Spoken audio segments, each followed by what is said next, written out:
Bonsoir à tous et bienvenue à notre nouvelle émission de Risk Intel Media, ce soir en partenariat avec Yogosha. On va parler de la thématique du DORA, la conformité au service de la cyber-résilience du secteur financier. Avec nous, on va avoir ce soir quatre experts qui d'ailleurs vont se présenter brièvement avant de commencer les échanges et les débats. Merci de nous avoir rejoints, on est ravis de vous avoir avec nous et on a hâte de vous lire en commentaire. Je vais commencer par présenter Olivier, je te laisse te présenter en quelques mots. Oui, alors bonsoir, donc je suis Olivier Péquignot, je travaille pour la société Yogosha, je m'occupe du développement de l'offre pour le vertical bancaire, donc les grands comptes financiers, et je suis en charge du développement commercial de mon secteur. Merci. Sébastien. Bonsoir à tous, Sébastien View, je travaille chez Stormshield, donc l'éditeur de Firewall et de EDR français.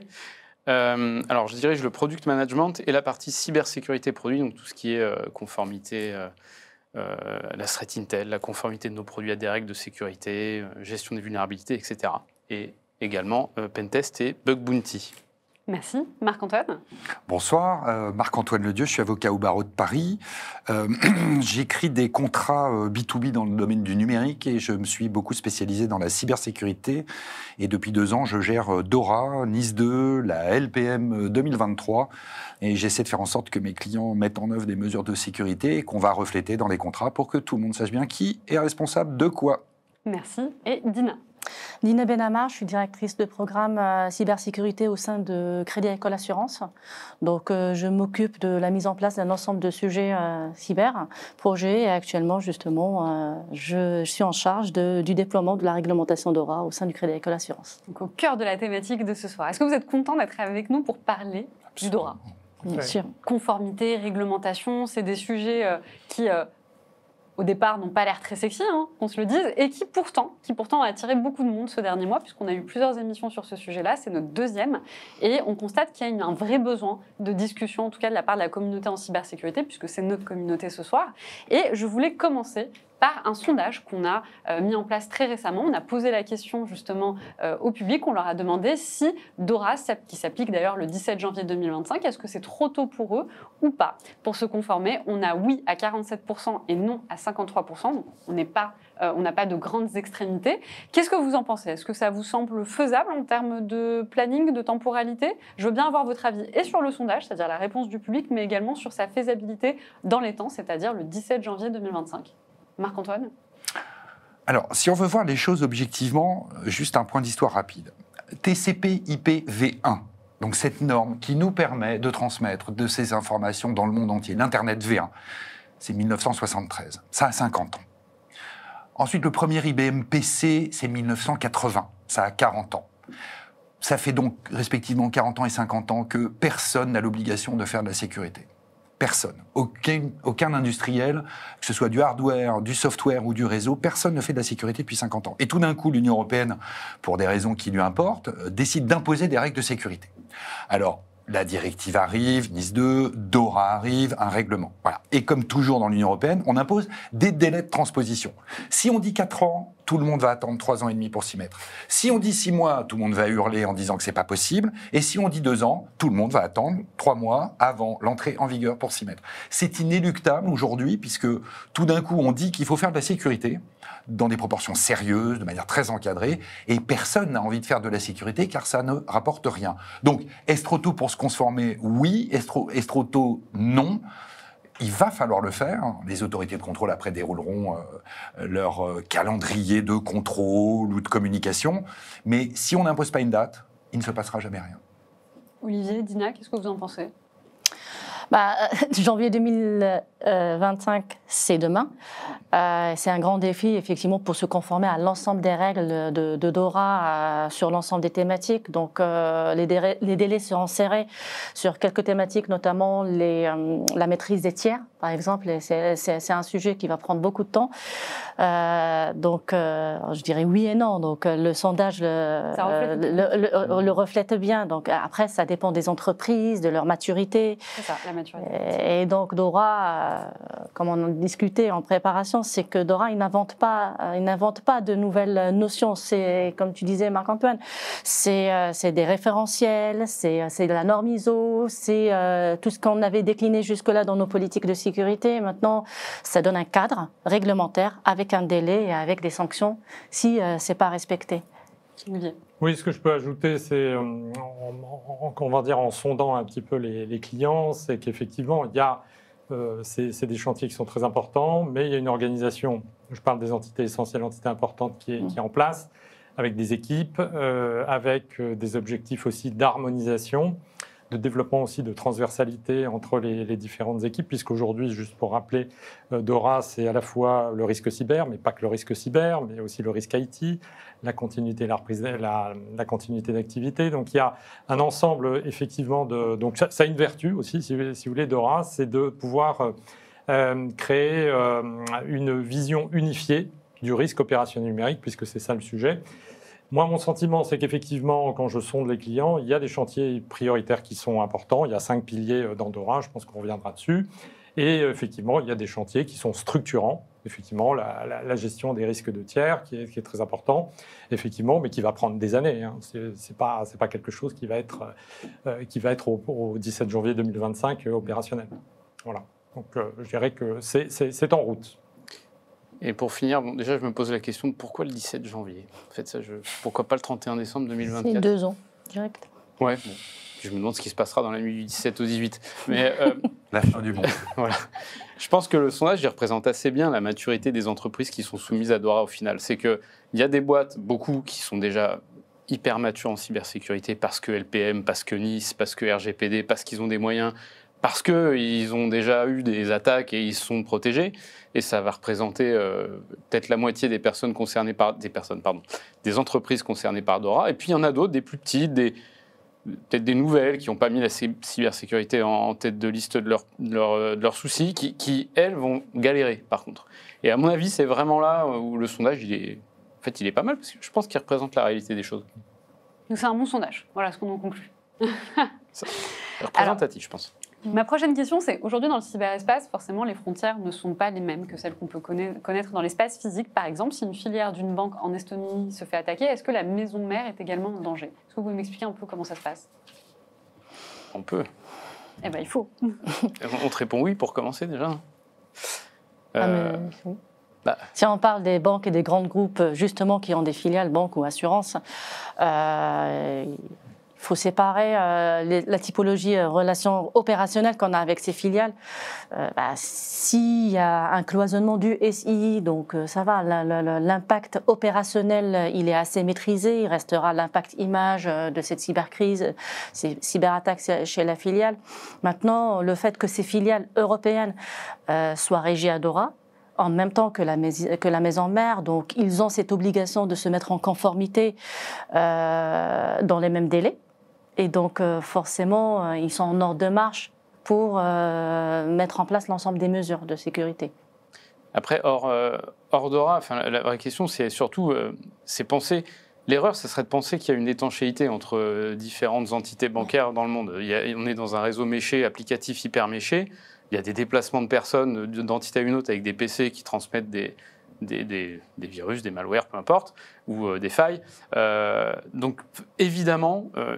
dans une entité, mais je vais plus loin, avec les sous-traitants également, hein, parce que quand tu parles d'une entité en Estonie, en fait, il y a aussi ton sous-traitant en Estonie, par exemple, ou en Inde, ou peu importe, tu es à risque, parce que les connexions se font et n'ont pas de frontières. Il y a eu un exemple récemment, c'était il y a AXA Partners, je crois, qui s'est fait rançonner en Asie, et l'impact a été sur 5 pays d'Asie. Donc, clairement, oui. La maison mère est en danger. Alors, du coup, moi, j'aimerais rajouter. Donc là, on prend l'exemple, par exemple, d'une filiale qui est en Estonie. Admettons que cette fois-ci, la filiale est au Maroc ou en Colombie. Est-ce que le DORA s'applique pour autant? Et sinon, est-ce que ça ne remet pas en question, finalement, cette réglementation? Puisque, à partir du moment où on n'est plus dans l'Union européenne et on a des filiales qui ne sont pas dans l'Union européenne, elles ne s'appliqueraient plus. Oui. Qu'est-ce que vous en pensez? Moi, c'est des questions qu'on me pose beaucoup aujourd'hui, puisque on a un problème très particulier en Europe, c'est le Royaume-Uni. Le Royaume-Uni a été la première industrie au Royaume-Uni, c'était quand même la banque et l'assurance. Ils sont sortis de l'Union européenne. Alors, qu'est-ce qui se passe aujourd'hui? Donc, nous avons de très grandes banques, de très grandes compagnies d'assurance qui sont isolés sur le Royaume-Uni, mais ils ont des filiales partout en Europe, voire des centres de traitement de données qui sont carrément installés sur le territoire de l'Union européenne. Alors, quand on est une très grande banque, on peut le prendre au Maroc, on peut le prendre au Royaume-Uni, après tout, aujourd'hui juridiquement c'est la même chose. Qu'est-ce que je fais? Je fais semblant de ne pas voir et donc je m'interdis d'exercer sur le territoire de l'Union européenne puisque mes filiales ne seront pas conformes, donc je vais me faire griller, je ne pourrai plus bosser. Ça, c'est une réponse qui est très juridique. Maintenant, la réponse que j'apprends beaucoup des professionnels du numérique avec qui je bosse, c'est que finalement, 6 mois compagnie d'assurance, 6 mois banque, je me fais poutrer. Que ce soit en Asie, que ce soit au Maroc ou que ce soit depuis l'Angleterre, si tout mon système se fait infecter et que toute mon infrastructure tombe, qu'est-ce que ça change que mes filiales soient soumises à DORA ou pas? Soit à un moment, je vais déployer un vrai dispositif de cyber et je vais le déployer worldwide parce que j'ai une contrainte réglementaire sur le territoire de l'UE, très bien. Les États-Unis ont une problématique assez similaire. Et dans ce genre de cas, l'intérêt de ces textes, c'est d'essayer de faire rayonner la protection effective des mesures de protection, tout le blabla juridique derrière, très bien, la gouvernance aussi forcément. Mais déjà, je vais de facto voire de jurés, de droit, faire rayonner cette législation sur l'ensemble des sociétés avec lesquelles je suis lié. Donc ce sont mes filiales, et au final, ce sont aussi tous mes prestataires IT, dans une mesure dont on débattra, je pense, tout à l'heure. Il y a une vraie capillarité. Dès qu'on commence à créer des règles à un endroit, de toute façon, on ne peut pas faire une analyse de risque et se dire non, ce truc-là qui est connecté, lui, il n'existe pas. Donc l'analyse de risque, elle le prend en compte. On voit bien qu'il y a un impact si ma filiale tombe, même si elle est au Maroc. Donc je lui applique des règles, je ne vais pas l'appeler DORA, parce que je vais appliquer les règles qui correspondent à ce que je veux pour être conforme moi. La vraie différence, c'est, dans le cadre de DORA, par exemple, c'est qui je préviens quand il y a un incident. Là, si elle est en Europe, je préviens l'ELISA. Si c'est au Maroc, je préviens personne. Ou voilà, peut-être... Même si dans ces pays-là aussi, ils ont leurs propres régulateurs, leurs propres réglementations qui, un petit peu aussi, vont dans le même sens de DORA pour l'Europe. Et ce que je vais rajouter, justement, ce levier d'être des filiales d'un groupe, européen ou pas, en tout cas d'un grand groupe, il y a cette obligation de se conformer aux politiques de sécurité du groupe. Donc le fait qu'on soit en Europe ou pas en Europe, cette politique de groupe qui s'applique à l'ensemble des filiales, ça s'hérite dans toutes les filiales et donc ça couvre le risque pour l'ensemble. Ok. Alors, ma prochaine question rejoint justement la question d'un internaute, donc je vais prendre les deux en même temps, comme quoi parfois les grands esprits se rencontrent, d'ailleurs qui s'appelle Olivier. Donc Olivier qui pose la question, globalement, les dirigeants ont-ils bien conscience de leurs responsabilités? On voit déjà que le RGPD peine à avancer, finalement, est-ce que la BCE sera-t-elle plus punchy que la CNIL?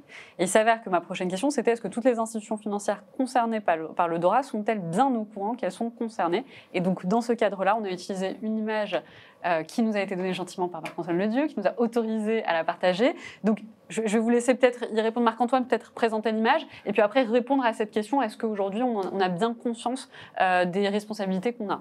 Alors, la manière dont fonctionne DORA, donc qui est concerné, ce qu'on voit sur cette slide, c'est quoi? C'est moi, régulateur européen, donc je produis un texte, DORA, et je vais réguler des entités. Ces entités, elles sont listées de manière extrêmement détaillée dans DORA, A, B, C, D, E, bref.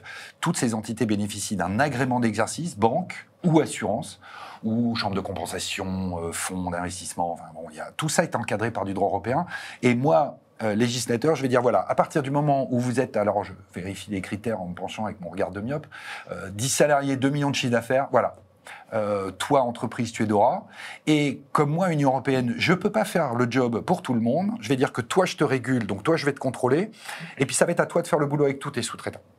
Et pour faire une lecture un peu pratique de DORA aujourd'hui, et puis comme le calendrier est très tendu, qu'on sait qu'on ne sera pas tous conformes à DORA, j'ai tous les opérateurs régulés, aujourd'hui, il y a une grille de lecture qui est utile pour DORA, c'est les fonctions critiques ou importantes. Et c'est quoi le cœur de cette notion? On comprend ce que ça veut dire, les opérateurs d'importance vitale, voilà, les fonctions critiques ou importantes. Si je suis une banque et que j'ai des opérations de paiement pour mes clients professionnels ou particuliers, si mon logiciel tombe en carafe, mon cœur d'activité s'arrête. Voilà, c'est ça une fonction critique ou importante. Et tout DORA est bâti comme ça. Vous, banque, vous, assurance, vous, fonds de pension, vous, tout le monde, vous devez faire en sorte que vos fonctions critiques ou importantes puissent redémarrer en cas d'attaque ou de panne. Effectivement, c'est pas que la cyberattaque, mais au final, l'effet est le même. Donc, je veux dire, un serveur qui tombe, un déni de service, quelle qu'en soit l'origine, la solution est ou une maladresse, absolument, qui malheureusement arrive. Très souvent. Absolument. Et dans ce cadre-là, eh bien, moi, Union européenne, je t'impose, avec une série de règles techniques, gouvernance, toujours le même truc, je t'impose de faire de la redondance, donc de faire en sorte que ta structure, tes matériels, tes logiciels et tes équipes puissent redémarrer dans un délai sérieux. Aujourd'hui, quand on a des data centers qui tournent à 99,9 de disponibilité, ça veut dire qu'objectivement, on peut remonter, si on s'est organisé avant, une infra à peu près complète en 12, 24, 48 heures, en faisant de la redondance. Alors, je sais que c'est très beau sur le papier et que techniquement, c'est un peu moins facile. Mais c'est ça l'esprit. Et là où c'est difficile aujourd'hui pour les professionnels qui sont sous les feux de la rampe, quand on est une autorité de régulation, on vient voir d'abord les grands opérateurs qui sont connus, qui sont censés avoir les moyens, la compétence, voilà. Et on leur dit, vous allez mettre vos prestataires au carré. Et c'est là où ça coince un petit peu, parce que les prestataires, si je suis prestataire d'une fonction critique ou importante, il faudrait que je fasse comme mon donneur d'ordre. Ouais. Or, ça coûte cher. Les prix montent, ça va être compliqué. Et puis tout d'un coup, il y en a un qui tombe de sa chaise en disant « je n'ai pas compris de quoi on parlait ». Et aujourd'hui, c'est moins les très gros opérateurs qui font le job, je le vois, je le sais, que beaucoup de sous-traitants qui n'ont pas bien compris que ça allait leur tomber dessus en direct. Oui, ce que je peux rajouter, c'est qu'effectivement, on a aujourd'hui dans les fournisseurs critiques TIC au moins 15 000 acteurs qui sont recensés au niveau à l'échelle de l'Union européenne. Si on rajoute aussi leurs sous-traitants, je crois qu'on dépasse les 20 000. Donc on a une masse critique qui est très importante, effectivement, et qui soutiennent, d'après aussi l'étude qui a été faite de l'ENISA, 9000 fonctions critiques. Donc les fonctions critiques, effectivement, c'est à la fois les systèmes de paiement, c'est la gestion des dépôts, des flux de trésorerie, des investissements, etc. Et même de la manière de fonctionner de la banque, c'est-à-dire son service client, sa logistique, ses infrastructures informatiques, etc. Donc il y a à la fois les métiers rendus, enfin les services qui sont rendus aux clients et en même temps la capacité de fonctionner en tant qu'entreprise. Donc effectivement, là-dessus, les fournisseurs critiques aujourd'hui, avec l'interconnectivité qui a été mentionnée par Sébastien, font partie très clairement de ça. Donc c'est un chantier qui est énorme, mais je pourrais peut-être citer un exemple de l'interconnectivité. C'est par exemple un fournisseur de logiciels qui s'appelle SolarWinds, il y a quelques années, effectivement, qui est assez emblématique de la dépendance, évidemment, entre les établissements, les entités, les clients et leurs fournisseurs. Donc SolarWinds, effectivement, est un éditeur de supervision, je crois, d'infrastructures informatiques qui a été hacké par je crois que des attaquants russes, effectivement, qui ont logé un code malveillant et derrière, ce code a été téléchargé par 18 000 clients, dont des départements d'État américains, dont des grandes entreprises, y compris européennes, etc. Donc on voit derrière, puis ça a pris des mois, etc. Ce que je voudrais ajouter juste, c'est que, à se remettre en place, c'est que le régulateur, de ce que j'en ai compris, met vraiment l'accent aujourd'hui sur la prévention, voilà, versus la réaction. Donc l'aspect de prendre en compte toute sa chaîne qu'on appelle la chaîne de sous-traitance, la chaîne d'approvisionnement, il me semble, dans NIS 2. Voilà, la supply chain. Voilà, donc c'est absolument fondamental. Ça ne peut pas être, comme on l'a dit tout à l'heure, effectivement, même si on a des entités qui ne sont pas sur les mêmes continents ou forcément sur les mêmes législations, la logique veut qu'effectivement on prenne en compte tout l'écosystème. Alors, est-ce que DORA est une réglementation qui concerne uniquement la cybersécurité? Est-ce que c'est vrai ou faux et quels sont ses piliers? Non. C'est faux. Ah, ça, c'est faux. Dina, dites-nous. Non, DORA, c'est pas du tout juste un sujet cyber. On a fait l'exercice au début de la réglementation, quand on a étudié notre niveau de maturité, on a fait un petit peu le ratio des métiers qui participent à la réglementation DORA. La cyber, c'est que 20% de DORA, à peu près. Si on pense le premier pilier, la partie gestion des risques, donc la gestion des risques, cadre des risques, on ne peut pas le faire sans l'implication des métiers. Ah ben jamais. Donc, une vision métier, les métiers, c'est 20% aussi dans DORA. Le pilier gestion des incidents, je dirais, DORA, c'est pas que les incidents cyber, ça touche les incidents de production. Et donc, c'est la DSI, l'IT. DORA aussi parle de cartographie. Pour avoir une cartographie fiable, une application de la DSI et puis un contrôle. Je dirais, le pilier, comme on en parlait tout à l'heure aussi, c'est la gestion des tiers. Donc, gestion des tiers, on a les achats, les juristes, Ouais. et encore plus, pour pouvoir maîtriser ces contrats, ces tiers, il faut faire impliquer l'ensemble des mandants. Les juristes tout seuls, les achats tout seuls, avec la typologie du contrat, ils ne peuvent pas vérifier clairement c'est quoi la prestation qu'ils sont en train de suivre. Et d'ailleurs, quand tu te coltines les 80 pages, tu vois qu'il y a assez peu de pages technologiques cyber au final. Et d'ailleurs, là-dessus, même dans les pages technologiques cyber, moi, j'ajouterais que c'est pas que du logiciel surtout, Dora, c'est pas que de l'application. Il y a du physique et il y a de l'humain. Je mets de côté le contrat, mais dans le physique, c'est les contrôles d'accès, c'est sécuriser les sites, les incendies, c'est le coup de pelle sur la fibre optique, c'est sur les humains, c'est le risque de chantage sur des personnes critiques, de corruption, espionnage, on pourrait même dire, parce qu'on peut très bien avoir des agents dormants dans les banques qui sont là pour éclater ton système SWIFT au bon moment, et puis verrouiller tous les flux, parce que il y a la fiction qui parle de mettre en l'air les banques. Il y avait un James Bond là-dessus. C'était système bancaire mondial. Oui, c'était avec pas de fiction. Je me souviens plus du nom. Alors non, il y a celui-là aussi. Bref, mais c'est pas une. Si la finance mondiale tombe, c'est le chaos. Donc, il y a vraiment beaucoup de choses sur la sécurité physique, et on le voit dans l'article 9, et sur la sécurité humaine. Donc, c'est pas que de la cybersécurité. En fait, pourquoi Dora ceux qui s'en souviennent un peu, en 2007-2008, on a pris une crise financière mondiale qui a quand même été un choc mondial, où on a découvert notre extrême dépendance à nous tous, les professionnels, à tous les métiers, à la banque et à l'assurance, puisque la banque tombait, les assurances qui couvraient les banques tombaient aux États-Unis, on tronçonnait ça dans des instruments financiers auxquels je ne comprends absolument rien, et on voit que tout le monde les avait achetés et que tout le monde était en crise. Bien.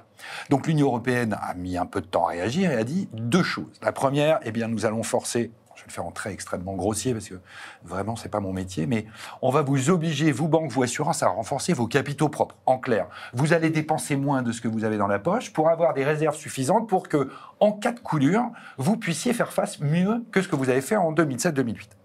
Et le deuxième volet, c'est Dora, puisqu'on découvre, là encore, c'est toujours une grande découverte, on découvre que toutes nos banques, toutes nos assurances, en fait, toutes nos économies sont entièrement tributaires du numérique. Donc, si un secteur aussi critique que la banque et l'assurance tombe, pour des problèmes de capitaux propres ou pour des problèmes purement techniques de cyberattaque ou de panne, parce que après tout, effectivement, ça arrive, nos économies s'arrêtent. Donc, l'Union européenne a dit, on va aussi réglementer ça, puisque sinon, il ne se passera rien, car personne, spontanément, n'investit jamais dans la sécurité. Qui achète des clés et des serrures ? Ce sont ceux qui se sont fait cambrioler au moins une fois. Sinon, on n'y croit pratiquement jamais. Un peu pondéré quand même, je trouve que le secteur financier était quand même très très mature sur la notion de ça, c'est vrai. Parce que ils sont là pour se faire de l'argent, et donc ils protègent leur argent. On n'attaque plus la diligence, on va attaquer les réseaux, logiciels et autres. Oui, mais absolument, absolument. Alors, on a beaucoup de questions, finalement. On a pas mal de questions. Il y en a plusieurs qui se rassemblent. Donc, je vais en poser une très généraliste qui reprend toutes celles, et notamment celle de Philippe et celle de Omar, qui demandent quelles sont les sanctions prévues, comment sont-elles appliquées si Dora est déployée, comme la loi Sympa 2. Est-ce que vous avez des réponses à ça ? Quelles sont les sanctions ? Bon, je sens qu'on va interroger l'avocat. Alors, d'abord, soyons réalistes. On ne va pas faire peur à tout le monde parce que ça ne sert à rien, on va regarder la réalité en face. Dans l'ensemble des législations qu'on prend depuis une dizaine d'années, DORA, NIS2, RGPD, bientôt le Cyber Resilience Act, on voit bien que menacer de prison tout le monde, ça ne marche pas. À une échelle européenne, même à une échelle nationale, c'est vain. Donc aujourd'hui, DORA a pris un parti très particulier, à la différence de NIS2, dont on ne parlera peut-être pas ce soir. DORA, on a dit, voilà, vous, entité financière, vous risquez, en cas de non-respect de DORA, des sanctions pécuniaires d'un montant inconnu. Il n'y a absolument aucun plafond, minimum, maximum, il n'y a rien dans DORA. Mais là où DORA est très bien écrit, c'est que c'est écrit dans DORA. DORA, c'est pas que de la cyber, mais vous banques, vous assurances, vous avez un numéro d'agrément d'exercice. Si vous n'avez plus ce numéro d'agrément, vous ne pouvez plus travailler. Les opérateurs télécoms ont le même problème. Ils ont un numéro d'agrément. S'ils ne respectent pas leur cahier des charges, on fait sauter leur agrément, en tout cas sur le papier, et on les empêche de bosser. Voilà. Donc, dans DORA, il est bien dit, alors DORA fait partie désormais du bloc de contrôle soumis à agrément pour les autorités, enfin les institutions financières. Les entités financières. Eh bien, si vous ne respectez pas DORA, c'est votre agrément que vous mettez en cause. On peut vous suspendre, vous interdire, alors, de manière provisoire, définitive, avec sursis, on va voir. Je ne suis pas autorité de contrôle. Mais moi, aujourd'hui, je suis régulateur. Je donne des pouvoirs aux autorités de contrôle et j'ai déjà le contrôle sur l'agrément. Le premier biais que je ferai, le plus facile en termes de procédure, parce que c'est compliqué pour les autorités de contrôle de mener des procédures. Mais là, avec l'agrément, vous n'avez pas respecté DORA, avertissement, prochain avertissement, interdiction de gérer, interdiction d'exercer, machin. Et ensuite, il y a un petit volet sur la responsabilité des dirigeants. C'est une question qui est revenue. Bien sûr, parce qu'on voit aussi que si le dirigeant, je vais vous le tourner autrement, le dirigeant que le RSSI vient voir, que ses directions métiers viennent voir, et dit « Ah là là, patron, il nous faut 100 000 de budget », s'il répond « Voilà 10 €, va boire un coca, reviens la semaine prochaine », il ne se passe rien. Donc ce dirigeant-là, il faut pouvoir faire pression sur lui. Entre guillemets, le sanctionner. Donc dans DORA, il est prévu un peu mollement, j'ai quand même écrit qu'on peut tenir pour responsable, pécuniairement, le dirigeant représentant légal, le COMEX, bon super, on va faire bosser des avocats pendant des semaines là-dessus, mais les autorités de contrôle ne sortiront cette arme que dans un constat de volonté farouche, de résistance à la loi. Je veux dire, c'est l'arme ultime, on sait que sinon ça ne marche pas, ou alors après, il faut pendre les gens. Enfin, on a aboli la peine de mort, donc ça, on a arrêté. Non, je pourrais quand même compléter aussi. DORA, ce qu'apporte DORA, c'est que de porter le risque opérationnel numérique au même niveau que le risque juridique financier, les risques de marché, les risques de liquidité, les risques de crédit, etc., au même niveau que les risques opérationnels numériques.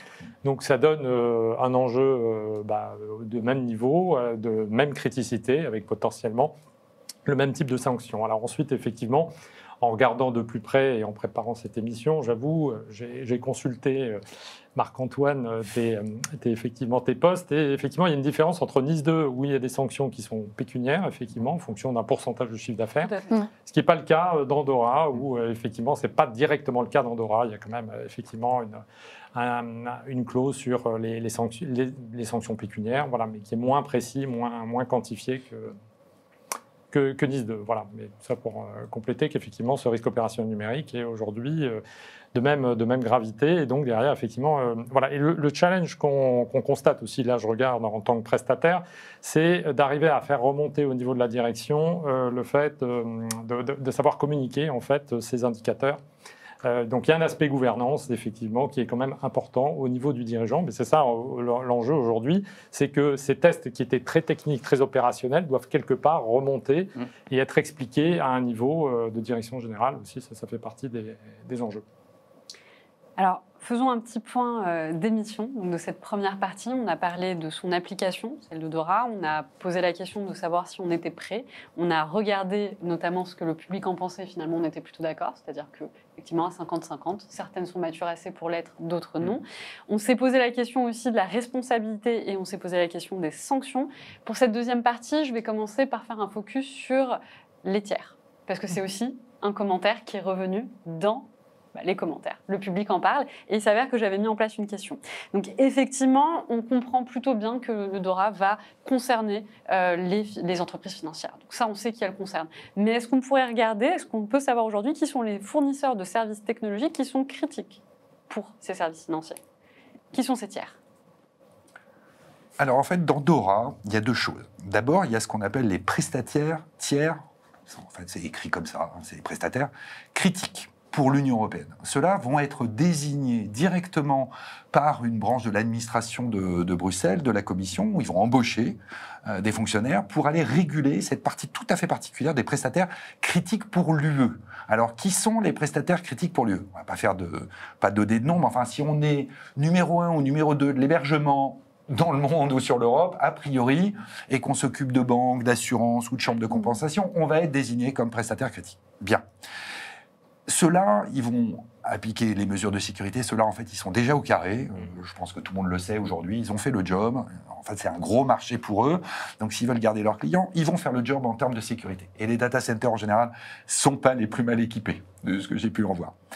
Il y a ça, c'est la première partie. Puis la deuxième partie, il y a les prestataires directs des entités financières, ceux qui gèrent en mode SaaS des tas de services, avec souvent un peu de front office avec des API et derrière du back-end qui est avec de l'IBM qui tourne très bien, de la S400. J'ai eu un exemple récemment. Oui, ça marche très très bien. Et ceux-là, parfois, c'est 15 personnes. 10, 20, 30 millions de chiffres d'affaires, et ils sont en dessous du radar, pour tout le monde. Et c'est là où cette notion de critère, où nos juristes, mais comme beaucoup de professionnels, comment on fait pour interpréter ça? On va dire, est-ce que vous faites une fonction critique ou importante? Oui, non. Si c'est non, vous gérez les badges de la cantine pour nos collaborateurs.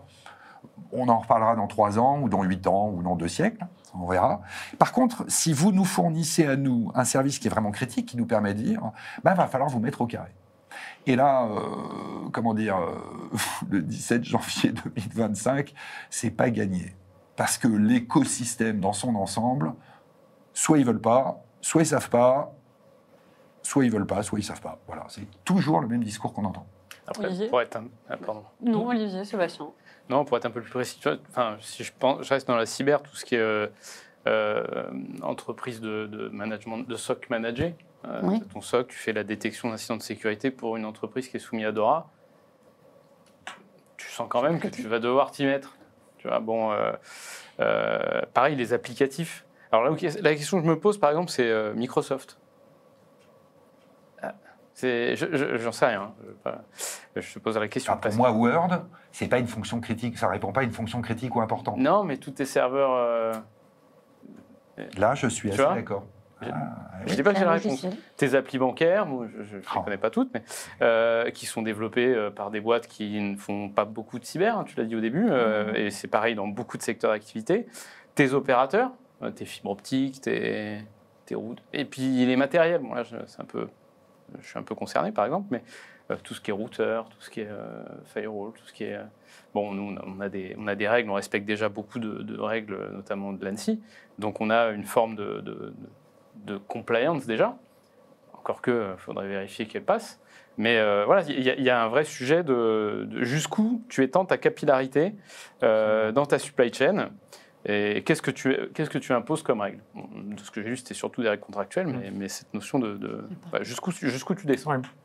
Oui, ce que je peux compléter, c'est qu'effectivement, déjà, le rôle des AES, les autorités de contrôle européennes, ont ce qui regroupe l'autorité des marchés financiers, l'autorité bancaire et l'autorité des assurances, ont le pouvoir, je crois, de définir aussi les fournisseurs critiques. Il me semble qu'ils ont aussi cette capacité de le faire. Ensuite, il y a aussi un indicateur, là peut-être Marc-Antoine ou nos collègues pourront aussi compléter, c'est le risque de concentration informatique aussi, qui est un indicateur effectivement sur lequel qui doit être une ligne directrice pour déterminer, justement dans l'étape de déterminer la mise au carré de la gestion des fournisseurs critiques, effectivement de déterminer qu'est-ce qui se passe si effectivement il y a une défaillance, il y a une insuffisance ou il y a une indisponibilité d'un fournisseur. Quel est l'impact sur les fonctions vitales de l'entité? Ça me fait penser, d'ailleurs, je rebondis, parce qu'il y a un sujet aussi de rollback, si mon fournisseur s'arrête et que je dois récupérer... J'ai oublié le terme. La réversibilité. Merci, réversibilité. On le lit beaucoup. Tout sortir toutes tes données et je pense au chiffrement aussi, des données que tu aurais chiffrées avec des systèmes propriétaires, pour les sortir à un moment et les remettre ailleurs. Ta réversibilité, parfois tu sais que tu peux ramer. Donc c'est quelque chose c'est intéressant qu'il l'ait noté, parce que pour le coup, on en reparlera après des différences entre les différentes lois, mais on le voit assez rarement, ça. Alors, moi, j'ai découvert ça, je lis des textes européens depuis quelques années. Effectivement, dans le parcours DORA, gestion des prestataires, gestion des tiers, gestion des prestataires, d'abord, risque de concentration et risque de dépendance. C'est rare, ça. Ouais. C'est la première fois que je vois sortir ça, avec des grilles de lectures obligatoires, documenter les RTS, les ITS, toute cette documentation formidable à lire. Qui nous occupe génial. Beaucoup. C'est remarquable, c'est très bien écrit. Il faut du Doliprane quand même. Absolument.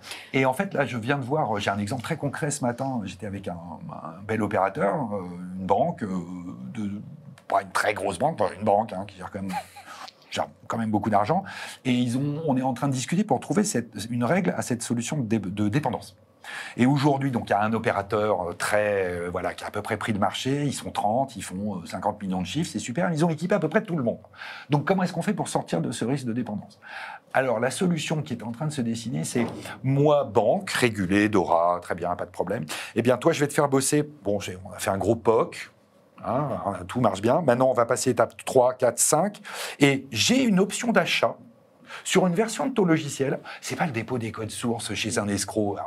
Il faut arrêter, ça sert à rien. Mais voilà, au fur et à mesure où tu vas me délivrer ton projet, ce contrat signé sur 3 ans, tu vas me délivrer des codes sources sur un GitHub un peu organisé quand même, c'est un peu structuré.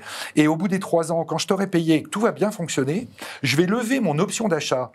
Pour les juristes, une cession des droits de propriété intellectuelle non exclusive sur la version en prod, ce qui fait que après, on va continuer machin, mais au moins, tu as la garantie que pendant 3 ans, je suis sous contrat, donc je vais délivrer le service de manière réglementée. Puis, au bout des 3 ans, tu auras quand même, moi, éditeur, je vais te vendre une version de mon logiciel qui te permettra soit de réinternaliser, parce que c'est prévu dans DORA, soit de remonter un service SaaS avec un professionnel. Machin.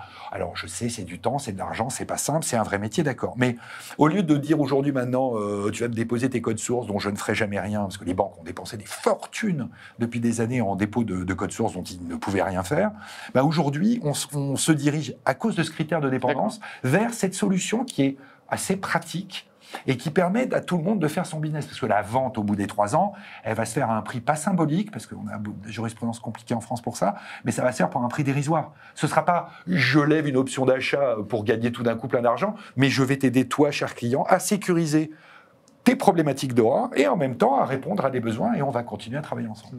Il n'y a pas une solution possible qui serait sur cette dépendance, dire « Ok, imaginons, je suis une banque et j'utilise un prestataire en logiciel et je représente 80% de son chiffre d'affaires. » Je ne sais même pas s'il n'y a pas déjà une réglementation là-dessus d'ailleurs, mais est-ce que tu ne peux pas dire moi, mon risque, c'est que de toute façon, si elles font les plombs, je la rachète? Alors, ça s'écrit, ça peut s'écrire en question. Est-ce que ça... En fait, c'est plutôt dans l'autre sens, le risque de dépendance. C'est j'ai 50 opérateurs banques middle size et j'ai un seul éditeur qui équipe tout le monde en marque blanche, en général d'ailleurs, ça se voit pas trop. Ouais, et si lui, il tombe, c'est un secteur qui tombe. Or, aujourd'hui, la réalité, chez côté prestataire, c'est ça le drame. Si moi, banque, moi, assurance, j'ai un prestataire dont je représente 80% du chiffre d'affaires, j'ai le droit de le faire. Mais enfin, en général, ça se fait plus trop, ça. Ou alors, je le rachète directement. C'est ça. Alors, pour rester sur le sujet, justement, des sous-traitants, comment sont traités ces sous-traitants dans DORA? Et je vous partage, donc, avec le public, une seconde image pour étayer le propos. Alors, Dina, est-ce que tu peux nous dire un petit peu comment sont traités les sous-traitants dans DORA?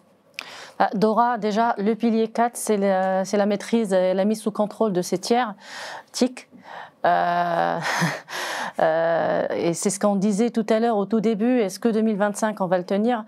Janvier 2025, c'est le volet où il y a beaucoup de choses à faire. On parle de contrats, on parle de nombre de contrats à suivre. Mais d'abord, il faut les recueillir. Il faut savoir de quel prestataire on parle. Et les prioriser selon quelles fonctions critiques ou importantes ils couvrent. Donc, l'idée, c'est clair, c'est qu'il va falloir d'abord commencer par ces prestataires qui couvrent les fonctions critiques ou importantes, et après suivre les autres. Il faut savoir que le régulateur, actuellement, justement, il a à cœur à avoir un registre complet à janvier, puisqu'il y a tout un traitement derrière qui va monter au Parlement européen. Il faut que ce soit tout complet, je pense, en juin ou juillet 2025. En Europe.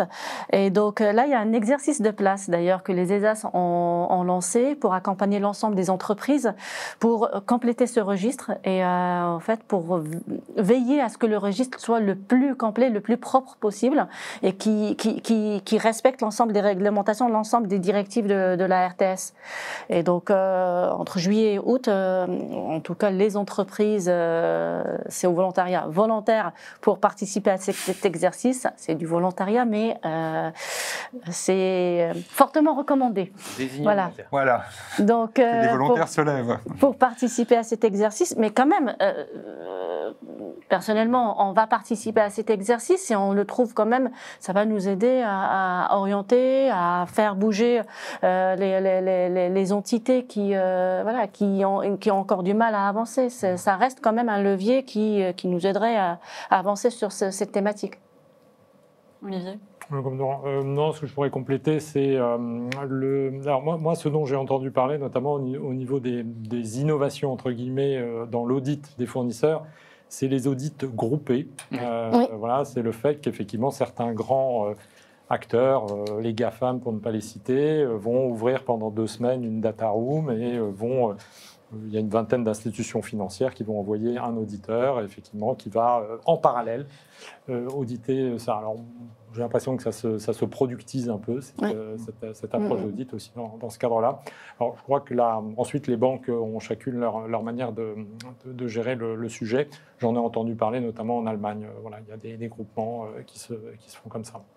Je rajouterais, même ici en France, on a eu le cas d'un prestataire qui a pris les devants. Il sait qu'il est prestataire de plusieurs assureurs, donc il a complété un fichier Excel contenant l'ensemble de ce qu'il veut répondre et qu'est-ce qu'il propose en réponse à l'ensemble des opérateurs. Il l'a partagé avec l'ensemble des assureurs. Il a fait un atelier en disant...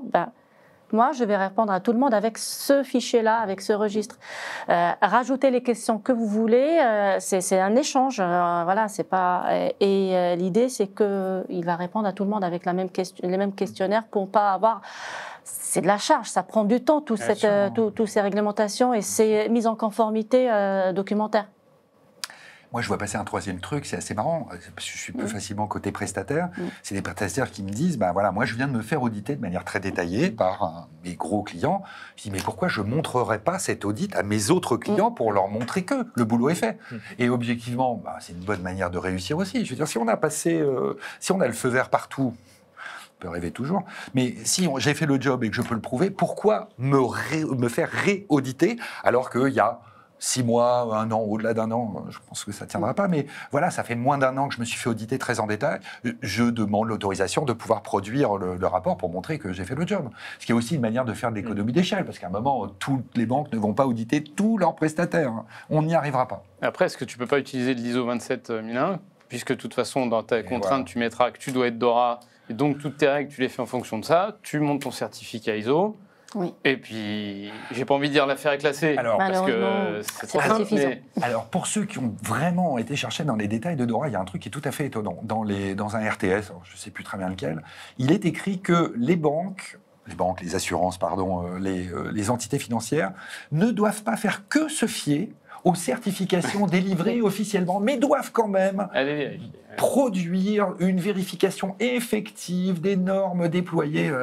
Parce qu'on sait quand même qu'il y a quelques normes ISO qui, de temps en temps, sont délivrées peut-être de manière un peu rapide, prématurée, je l'ai dit de manière assez politiquement correcte, d'accord.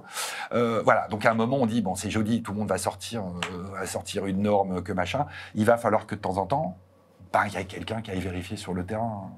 Oui, ça c'est le principe de l'audit. Voilà. Au moins d'échantillonner, un minimum. Voilà.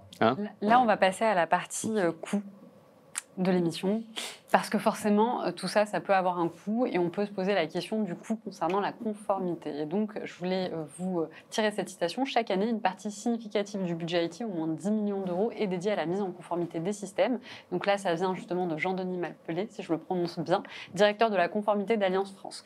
Et donc forcément, la question qui suit va avec cette citation, c'est est-ce qu'aujourd'hui, cette conformité qu'on va devoir mettre en place n'est pas trop coûteuse, que ça va passer par des cabinets d'avocats, ça va passer par des conseils, ça va passer par des audits, on venait d'en parler.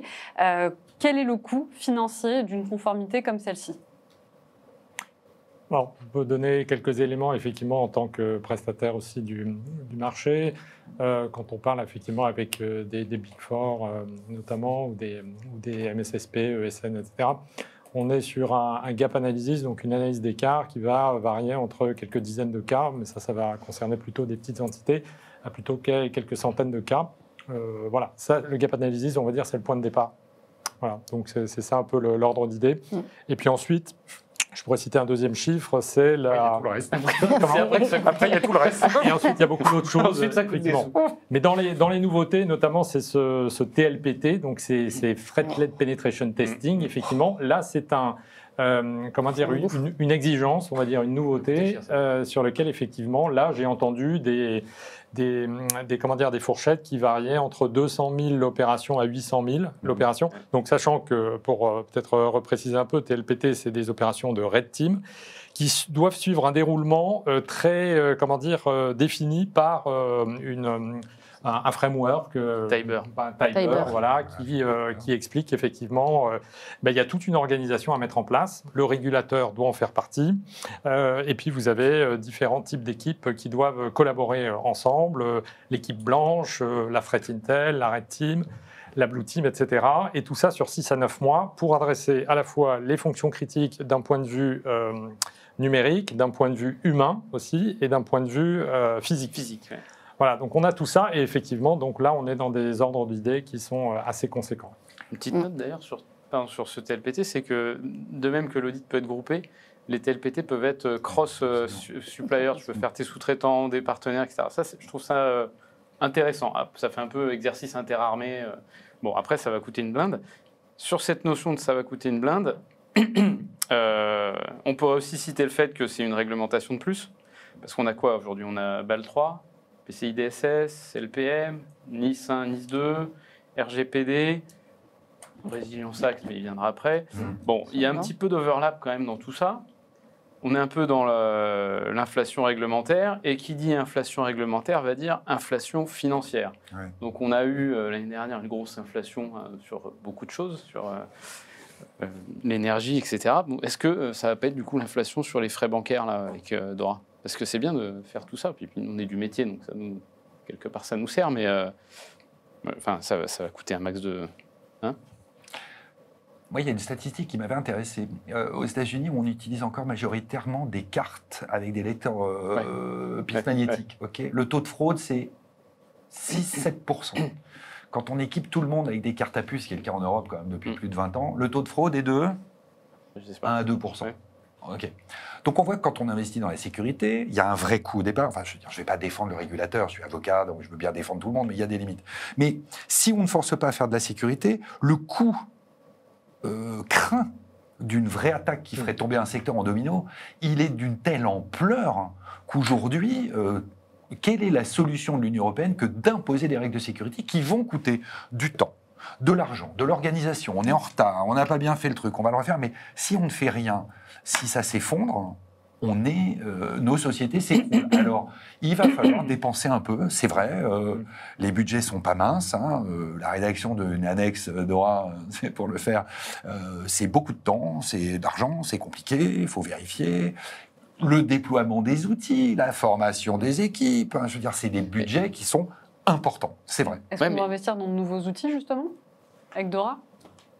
Pas forcément, les solutions techniques, elles sont à peu près toujours les mêmes. Mais la vraie question que je me pose par rapport à ce que tu dis, c'est peut-être qu'à un moment, aux États-Unis, ils ont jugé que les 5% d'écart, ça coûtait trop cher, et qu'en fait, c'est moins cher de gérer la fraude. C'est vrai. Autre exemple, et là, je prends le militaire, on a un gros exemple, malheureusement, avec l'Ukraine, sur le fait que les drones à 10 000 €, où tu as besoin d'un missile à 2 millions pour arrêter le drone, ça va pas durer longtemps, l'histoire. Absolument. Et les frégates françaises, on a ce problème. C'est qu'on n'a rien pour... Enfin, on n'avait rien, heureusement, on s'adapte.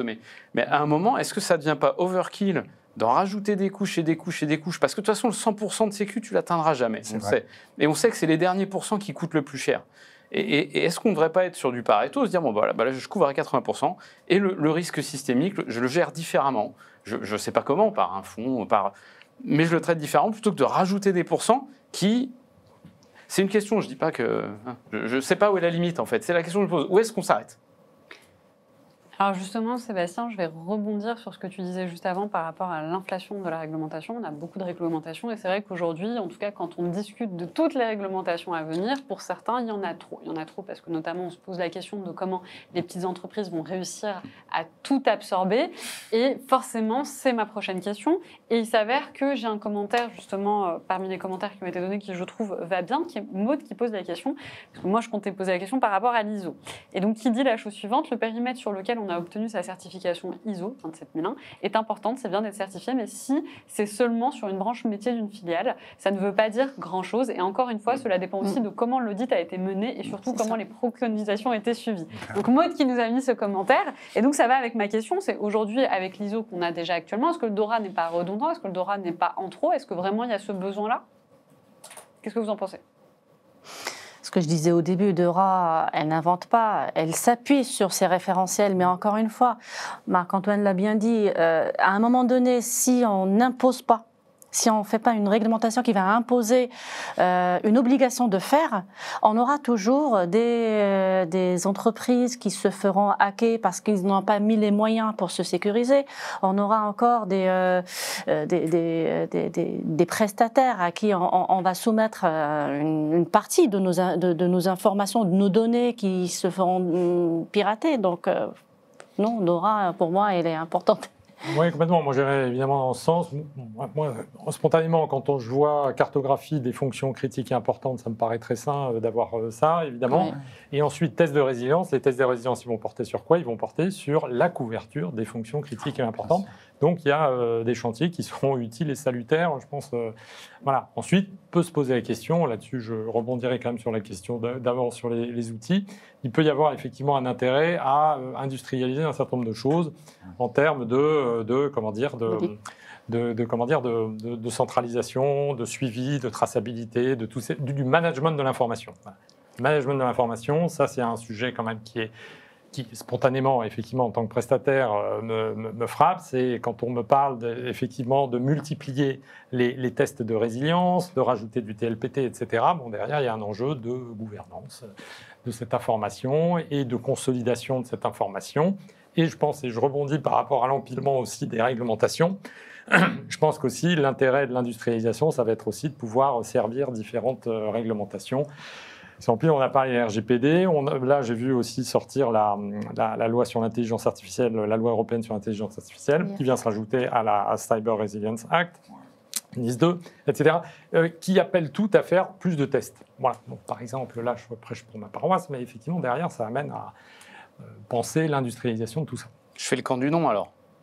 Moi, je pense qu'on en a beaucoup trop. C'en est une de plus. Il y en a ras-le-bol. On est dans un pays où on sait bien produire des lois. Ce serait bien de faire autre chose, je sais pas, des panneaux solaires, des trucs utiles, des batteries de voitures. Parce que produire des lois, ça n'a jamais produit de richesse. Et puis, on se met encore des bâtons dans les roues par rapport à l'international. Je suis sûr qu'en Chine, ils n'ont pas DORA. Pour plein de raisons.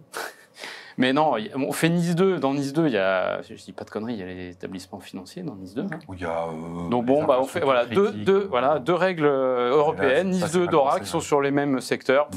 Moi, j'ai l'impression que c'est vraiment chaque secteur se dit, attends, je veux ma loi. Il y en a un qui veut laisser sa trace dans l'histoire, il fait sa loi et il y en a trop. On aurait très bien pu dire, les secteurs bancaires, si vous voulez votre accréditation, il faut être ISO 27001 sur tel périmètre. Et puis voilà. Je trouve qu'il y en a trop. Bon, moi, je vais avoir un discours qui est un peu différent. Comme je suis avocat, je suis indépendant, je suis astreint au secret professionnel, les gens me parlent. Je vois passer des choses que je ne peux pas répéter. Comme les psychologues. Comme les médecins, voilà. Les policiers dans une certaine mesure. Les barman. Oui, les barman, voilà, absolument. On va peut-être s'arrêter sur la liste. Mais moi, le constat que je vois, c'est que cette législation, elle s'impose d'abord massivement à des grands opérateurs. Quand on est Crédit Agricole Assurance, on ne peut pas faire l'économie de déployer DORA. Alors, on fait son chantier, on priorise, on a une feuille de route, on mobilise des équipes, on déploie, on fait le job. Au moins sur la partie essentielle, ce qui est déjà bien. OK. Et le problème de la cybersécurité aujourd'hui, avec toutes ces législations qu'on a, c'est que maintenant, les entreprises du CAC 40, le secteur bancaire, on est équipé type château fort. C'est-à-dire qu'on a construit de la sécurité, on est bâti, très bien. Et quand on est attaquant et qu'on se retrouve devant une muraille, qu'est-ce qu'on va faire? On va attaquer le prestataire. Et c'est le cheval de Troie. Oui. Je veux dire, les murailles de Troie, elles étaient très hautes, très bien construites, donc on a fait rentrer ces quelques soldats par la porte d'entrée qui sont ensuite allés ouvrir au reste de l'armée. Et le problème aujourd'hui, ce ne sont pas les grands opérateurs, ce sont tous les prestataires. Et c'est l'affaire SolarWinds qu'on a évoquée tout à l'heure. C'est ça, c'est comment moi je vais me faire poutrer, ce terme élégant, et que je vais répandre le mal chez mes clients qui n'ont rien demandé. Et le problème, il est là. Et quand même, toute la gestion des tiers d'Andorra, la gestion des prestataires, c'est ce risque de supply chain. Et c'est là où ça pêche. Et si nous, Français, les Anglais, les Allemands, on est quand même assez équipés, c'est vrai que le secteur bancaire, assurance, sont assez protégés, mais il y a une partie de l'Europe qui, est moins sensible au risque cyber, moins sensible à la notion de résilience opérationnelle, machin. Or, si on tombe en Slovénie ou en Estonie et que ça revient ici, il suffit de prendre les grandes affaires, NotPetya et WannaCry en 2017. Il y a une partie qui est partie de l'Ukraine. Et puis j'avais, moi, grande banque, j'avais ma filiale là-bas. Hop, tout est revenu, c'est parti dans le monde entier en 24 heures. Et le monde entier, à un moment, s'est arrêté parce qu'il y avait du WannaCry et ensuite du NotPetya partout. Donc on voit bien qu'il faut quand même faire quelque chose. Alors, c'est mal écrit, c'est trop dense, on n'a pas le temps. Oui, mais est-ce qu'on peut s'offrir le luxe de ne rien faire? Mais t'as Nice 2 qui te couvre déjà de tout ça? Non. Mais quand Alors, on est Dora, on oui, n'est pas alors Nice 2, exactement. Dora, alors c'est un terme juridique aussi. Dora, l'ex-spécialiste. Oui. Donc on n'a pas l'obligation de faire Nice 2. Ça reste encore en cours de confirmation. Non, c'est clair, quand même. Donc Dora est l'ex-spécialiste. Donc si on est Dora, on n'a pas à faire Nice. Oui, ok. Ni Donc, Nice à ce ni moment-là, Nice tu 2. remplaces. Mais je veux dire, tu n'avais pas à la faire si tu avais Nice 2. Pourquoi Ou avoir t'as la fait deux LPM choses aussi. différentes? Ah oui, Alors la ça, LPM, elle ne c'est s'adresse l'énigme. pas C'est ça à que je toutes veux te les dire. entreprises. Ah oui. C'est ça que je veux dire. Ça, c'est l'énigme. Je finirai sur une phrase très poétique, parce que nous avons des poètes avec nous ce soir. Romain qui dit « C'est la même histoire que les trois petits cochons, il faut bien juger si on est de paille, de bois ou de briques ». Merci Romain. Alors pour la prochaine question, forcément, c'est de se demander, comme on a parlé, on est passé sur la deuxième partie qui était celle des coûts. Quand on parle de coûts, on se pose aussi la question, comme je vous le disais tout à l'heure, des petites entreprises. Est-ce qu'aujourd'hui, les petites entreprises vont être en mesure de pouvoir se conformer ? Est-ce qu'elles ont les moyens aujourd'hui? Et d'ailleurs, j'ai vu une question de quelqu'un, donc je me demande si le sous-texte derrière, c'est celui-ci, puisqu'il posait la question de savoir si un éditeur de logiciel, une petite entreprise de 5 personnes, était concerné par Dora. Fonction critique ou importante? Oui, non. Oui, vous êtes combien? 5? Vous faites 300 000 euros de chiffre d'affaires, ça m'étonnerait un peu, mais vous faites 10 millions. Moi, ton donneur d'ordre, moi, ton client, je te dis que si tu ne fais pas le job, d'une manière ou d'une autre, il faudra que je fasse autrement. Un éditeur de logiciel est concerné. Il doit se mettre en conformité. Je suis assez... Même s'ils sont 5. Même s'ils sont 5. Ah oui, Maintenant, c'est juste quel est le délai. Ce que je disais tout à l'heure, les entreprises, pour se mettre en ordre de marge, ils vont prioriser. Donc, qu'est-ce qu'ils vont prioriser? Ils vont prioriser les tiers qui couvrent et qui supportent une fonction critique ou importante, donc dont le délai de 2024 et un peu 2025. Mais tôt ou tard, on va aller aussi les contrôler, ces éditeurs ou ces petits partenaires qui ont un petit chiffre d'affaires.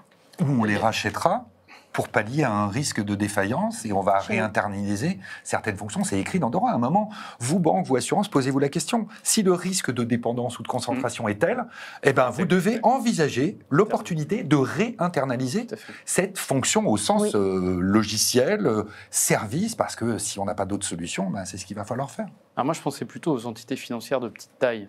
Donc il y en a plein, des gestionnaires de fonds, il y en a qui font, il n'y a que 10 personnes. Et là-dessus, il y a une notion intéressante, juste je la cite, la notion de proportionnalité. Les entités financières mettent en œuvre des règles, énoncent au chapitre 2, conformément au principe de proportionnalité en tenant compte de leur taille et leur profil de risque. Donc on pourrait se dire que plus on est petit, moins on a de risque, puisque l'impact est plus faible. Et donc... On pourrait. Oui, l'impact systémique est beaucoup plus faible. Donc on peut crever, ça j'entends, mais l'impact, gérer 200 millions et gérer 200 milliards, c'est pas le même impact. Tu vois. Et donc on pourrait penser, et je prends le conditionnel, tu notes, que du coup ils ont moins de boulot, en tout cas un boulot en relation proportionné à leur taille. Bon, voilà. Oui, c'est vrai aussi. Je veux dire, quand on est un grand groupe de 150 000 collaborateurs, on va dépenser plus de temps et d'énergie que quand on est une société de 5 personnes et qu'on développe à l'arrache et qu'on met en prod et qu'on dit on corrigera dans la V2 ou la V1.3. Bon, mais en même temps, on ne fait pas la révolution d'une industrie entière dans un délai de 24 mois comme ça a été fait avec Dora. On a quand même publié le 27 décembre, ça a été un peu dur pour tous ceux qui guettaient le texte. En 2 ans, on sait que c'est matériellement pas possible parce que il faut aussi voir l'autre côté régulateur. Les régulateurs ont-ils les moyens de contrôler Il faut aussi le voir de manière très Quelqu'un concrète. posait la question, il disait, mais ils ne vont pas se retrouver débordés avec toutes ces réglementations, comment ils vont faire? Alors, Quelqu'un posait cette question. Un parallèle facile. On nous dit RGPD, donc 2018. Oui. D'accord. Rentre en vigueur le 25 mai, je ne peux oublier. Voilà. Au mois de juin, donc il fallait notifier des violations de sécurité à la CNIL. La CNIL a pris combien de notifications? 15 000. Et qu'est-ce qu'ils en ont fait? Rien. Comment est-ce qu'on peut se retrouver tout d'un coup noyé? Voilà. Alors là, pour les autorités de contrôle, IOPA, ESMA, enfin les trucs européens, donc ACPR, AMF en France, machin, il faut avoir des auditeurs capables, d'abord disponibles, capables d'arriver. On ne va pas arriver tout seul pour inspecter ou auditer Crédit Agricole Assurance. D'accord. Il faut des équipes formées, il faut des gens qui savent faire, il faut être capable de les recevoir. Donc matériellement, on sait que c'est pas possible. Alors, qu'est-ce que fait le régulateur? Il vous dit, on va d'abord faire l'aspect documentaire, c'est-à-dire, où sont vos contrats? Où sont vos annexes de contrats? Où est votre registre des traitements? Et puis, si je viens un mois avant voir si vous avez commencé à le préparer, c'est pour savoir que je ne vous contrôlerai pas en premier. À un moment, il faut aussi appliquer un principe de raison et puis de réalisme. Ça ne veut pas dire qu'il ne faut rien faire maintenant. Mais on voit bien qu'à un moment, l'ANSSI a le même problème. L'ANSSI, ils vont passer de 500 entités régulées à 30 000. Alors, est-ce qu'ils vont embaucher, ils vont faire fois 300 en termes de ressources humaines? C'est pas possible. Donc, on va y aller au risque, on va aller prendre celui qui a vraiment rien fait. La délation, ça marche bien. On échantillonne. En étant avocat, je vous dis que la délation, ça marche bien. bien. Souvent, des salariés, d'ailleurs, qui dénoncent leurs employeurs en disant qu'ils n'ont rien fait. Donc, Alors, pour ma prochaine question, ça va être red teaming, pen testing. Qu'est-ce qui change dans ce domaine avec Dora? Alors, je me permets effectivement d'en parler un peu, de parler du sujet. Effectivement, déjà, ce que je disais, il y a le fait qu'on clarifie quelles sont les fonctions critiques importantes sur lesquelles, effectivement, il va falloir faire des tests. Alors, Dora n'a pas amené les tests. Les tests étaient là, bien évidemment, avant. Quand on dit test, on va dire test d'intrusion, test fondés sur différents types de scénarios d'attaque, des analyses de code, examen de sécurité du réseau, etc. La liste est assez longue. D'ailleurs, là-dessus, je parle sous ton contrôle, mais aujourd'hui, c'est pas très précis. Moi, j'ai pas mal de questions sur quelle est la nature. Il y a des trucs bizarres dedans. Oui, la nature des opérations qui sont concrètement à faire. Est-ce qu'il y a un cahier des charges là-dessus, etc. Donc, ce sera peut-être dans la prochaine RTS. Voilà. Mais en tout cas, il y a effectivement une large palette. Et ce que j'en comprends aujourd'hui, c'est que, je disais tout à l'heure, il y a une harmonisation qui est à faire au niveau des grands groupes bancaires, au niveau des entités. Donc, en gros, chacun doit se mettre en conformité avec tous les tests qui sont à mener sur ces fonctions critiques importantes et doit derrière remonter cela. Donc là aussi, c'est la nouveauté, c'est de pouvoir rendre des comptes sur des tests qui sont très techniques à des niveaux, à différentes strates. L'autre nouveauté, alors il y a aussi une nouveauté qui est, enfin pas une nouveauté, mais en gros, il y a une obligation de remédiation aussi. Donc il est très important, dès qu'on trouve une vulnérabilité, il faut la corriger. Obligation de remédiation il faut faire totale. Juste alors. Voilà, aussi c'est très quoi. C'est écrit, c'est évident, mais voilà. Donc il y a une obligation de remédiation. Donc il y a une obligation aussi de rendre des comptes sur le fait quelles sont les vulnérabilités qui ont été détectées, où est-ce qu'on en est, et quelles sont celles qui ont été traitées. Voilà, il y a ça. Et qu'est-ce que je pourrais rajouter par rapport à ça? C'est le TLPT dont on a parlé, qui est vraiment la nouveauté, l'opération de red team. Là aussi, les grandes banques et assurances faisaient déjà des opérations de red team, mais là, c'est beaucoup plus, structurant, la manière dont ça doit être mené, et donc assez coûteux. Moi, ce que j'ai entendu, pour terminer, des opérateurs bancaires, c'est qu'effectivement, il va y avoir un premier exercice qui va être fait, même parfois cette année, un exercice d'entraînement, et puis ensuite en 2025 le premier exercice. Il faut qu'il y ait aussi la disponibilité du régulateur pour que effectivement ça puisse se faire. Et puis ensuite, et puis ça doit être fait tous les 3 ans. À la différence effectivement des tests de résilience qui doivent être faits une fois par an, ces fameux TLPT doivent être faits tous les 3 ans. Et effectivement, en discutant avec de grands groupes bancaires, effectivement, il y a une logique aussi d'étendre les périmètres, de faire varier les périmètres. Donc il y a une espèce de planification aussi. Voilà. Moi, il y a un point qui m'a marqué, c'est la notion de réaliser ces tests en production. Absolument. Et ça m'a fait mal. Ah oui. Parce que ça veut dire que le reste... faire joujou... Alors, déjà, il y a ça, mais faire joujou pendant 6 mois sur les systèmes en production, on sait qu'on ne va pas mettre les mêmes attaques que les attaquants parce qu'il y a un trop gros risque de perturbation.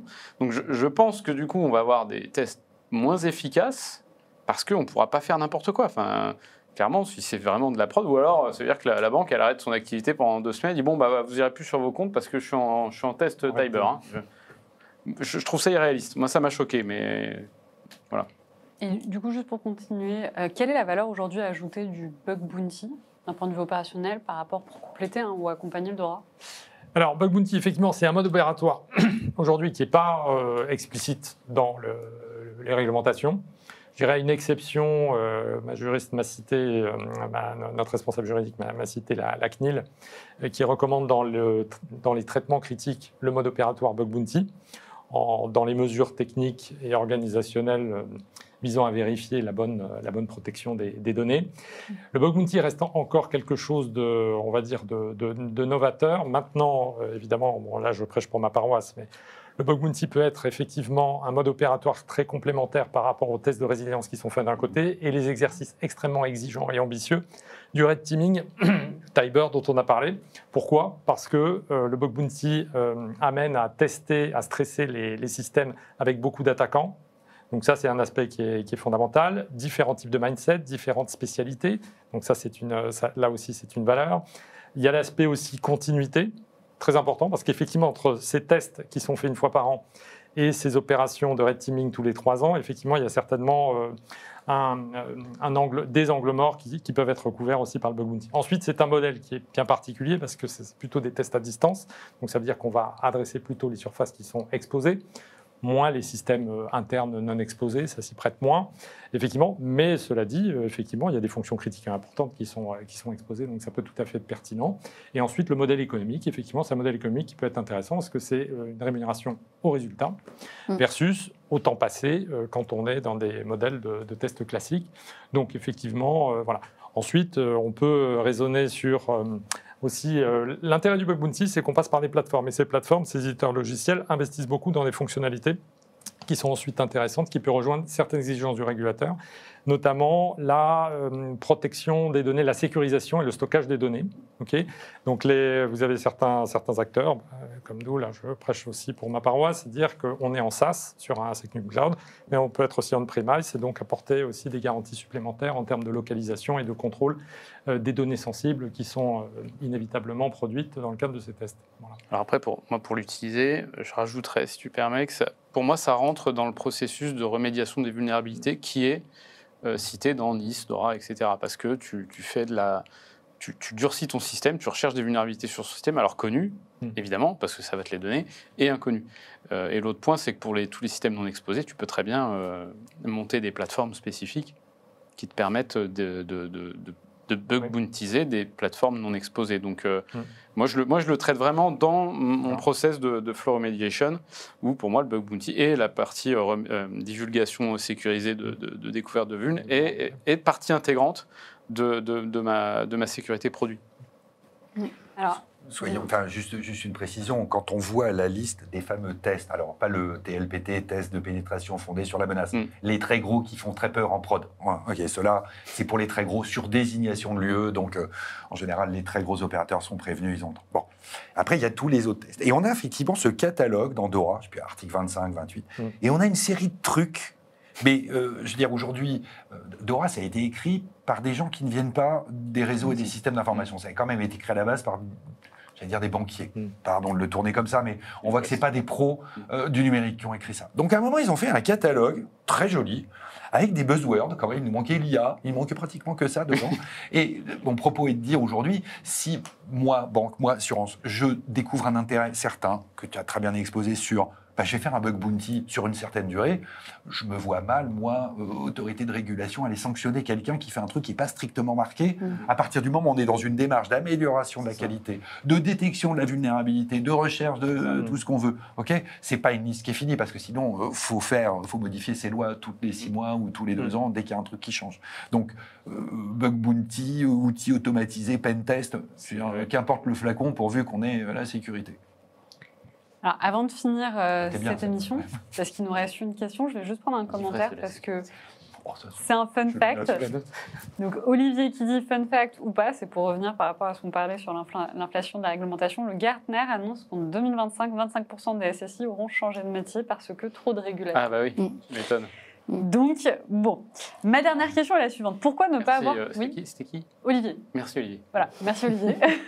Donc, pourquoi ne pas avoir simplement appliqué NIS 2 au secteur financier plutôt que de lui appliquer un texte qui lui est propre? C'est la dernière question de cette émission, mais je pense qu'elle était nécessaire. C'est ça, c'est ça. Bah, c'est ce que, oui, c'est ce que tout le monde se pose. Je disais tout à l'heure. Je reprends juste un petit exemple, le contrôle d'accès. Donc j'ai l'article 21-2 DORA, je me le suis noté parce que je n'arrivais pas à le retenir. C'est le 9-4C de Nice, c'est la même chose. Bon, et puis c'est le 13 de la LPM 2014, alors je n'ai pas la 2023. Puis ça dépend des décrets. Mais... Donc non, je ne comprends pas cette notion. Bon. Et puis autre question, et qu'est-ce qui se passe quand on se loupe? Est-ce que les amendes, on les cumule aussi?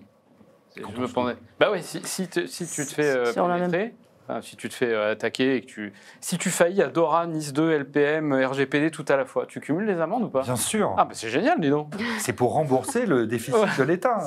C'est bien connu. Enfin, quand on voit le niveau des sanctions, moi j'ai jamais compris pourquoi il y avait DORA d'un côté et NIS 2 de l'autre. On aurait dit voilà, on va prendre un framework type ISO 27001 que tout le monde connaît. On dit maintenant vous allez impliquer ça et vous avez 2 ans. Voilà, ça prenait peu de temps à faire. Tout le monde aurait bien compris dans le milieu, parce qu'il y a la gouvernance, le juridique, la technique, il y avait tout dedans. Je ne sais pas. Je ne sais pas. Je te dis, il y en a à Bruxelles, ils ont trouvé. Mais il y a un chiffre. Ils ont le temps à Bruxelles. Pardon. Oui, il y a un chiffre que je voudrais rappeler, ou peut-être même challenger, en regardant un petit peu quel était en pourcentage la cybersécurité, ce que ça représentait en pourcentage du budget IT, ça ne représente que 10%. Ouais. Pour moi, c'est que 10%. Donc effectivement, je ne sais pas si ça peut mettre en perspective le fait qu'effectivement il y a beaucoup de réglementations, mais aujourd'hui la cybersécurité, même si c'est quelque chose qui est effectivement aujourd'hui critique, grâce à notamment DORA, est-ce que 10% c'est suffisant? Voilà, je me méfie toujours de ces pourcentages, parce qu'on ne sait pas ce qu'il y a dedans. Oui, c'est pas je suis d'accord. Ça ne reflète pas la réalité. 10%, c'est peut-être ce qui est adressé à l'équipe sécurité, peut-être. Hein. Mais il y a aussi les coûts de sécuriser les infrastructures et autres qui rentrent dans des coûts de DSI, dans des coûts de maintenance applicative. Et dans tes coûts métiers, parce que tes métiers, tu es... Voilà. Et ils ne sont pas comptés dans ces coûts-là. C'est ça. Mais écoutez, on arrive à la fin de cette émission. On aura appris beaucoup de choses. Donc, l'application du droit arrivera le 17 janvier 2025. Seulement 20% concernent la cybersécurité finalement. Les sanctions ne seront pas pécuniaires. La responsabilité des dirigeants est engagée. Il va y avoir des coûts liés à cette conformité. Les petites entreprises, malheureusement, devront également s'y conformer, même quand on est une entreprise de 5 personnes, si on est dans le cas de figure que tu parlais tout à l'heure, Marc-Antoine. Donc voilà, on a appris beaucoup de choses. Je pense que j'ai essayé de résumer cette fin. Si vous voulez revoir l'émission, n'hésitez pas, elle sera disponible en replay. Merci beaucoup à tous ceux qui étaient à distance. Donc ce soir, on était en partenariat avec Yogosha. Donc je remercie également les intervenants de s'être prêtés au jeu de mes questions. Vous avez été fantastiques, c'était un très bel échange. Je le vois également vis-à-vis des commentaires. Vous avez été beaucoup à nous poser des questions. Malheureusement, on n'a pas pu toutes les poser, mais on les a bien prises en compte. Je vous dis à la semaine prochaine pour notre prochaine émission. Et merci encore et bonne soirée. Merci. Merci. Au revoir.